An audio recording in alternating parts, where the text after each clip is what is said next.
श्रवण song काजल घरवाल रानी मधुबानी जीना निहार welcome to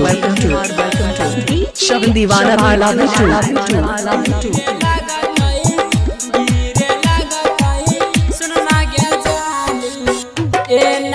Shravan DJ घरवाल रानी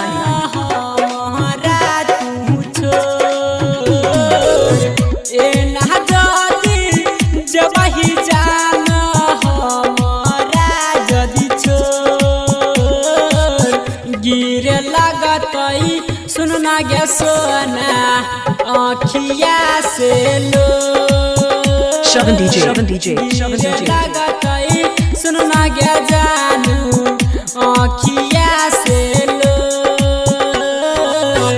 आँखिया से लो श्रवण सॉन्ग काजल घरवाल रानी मधुबानी जीना निहार वेलकम टू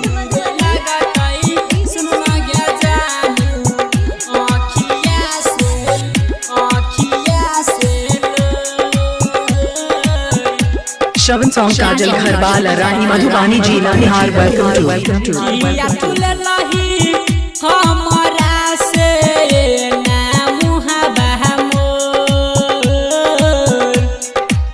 श्रवण डीजे किया तुले लही हमारा से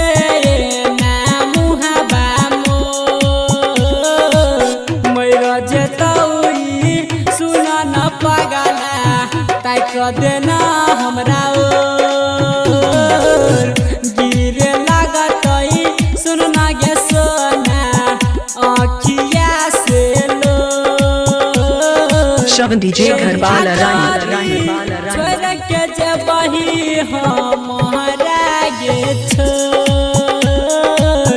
गिरे लागतई सुन ना गे सोना आँखिया से लो सुन ना गे जानू आँखिया से लो श्रवण सॉन्ग काजल घरवाल रानी मधुबानी जीना निहार welcome to music director Kishan Raj DJ गुड मधुबानी सुन ना गे जानू आँखिया से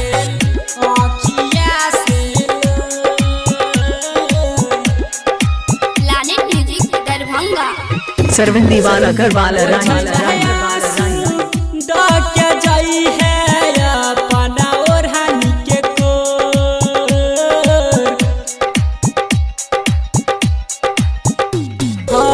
पोछला आंसू के जाई है अपना ओढ़ानी के श्रवण दीवाना घरवाल रानी यादव रमन जी कहै छो तोरा धर कै छतिया गिरे लागतई सुन ना गे सोना आँखिया से लो ए ना जदी छोड़ के जबही हमारा गे छो श्रवण सॉन्ग काजल घरवाल रानी मधुबानी जीना निहार वेलकम टू सुन ना गे सोना आँखिया से लो गिरे श्रवण दीवाना आई लव यू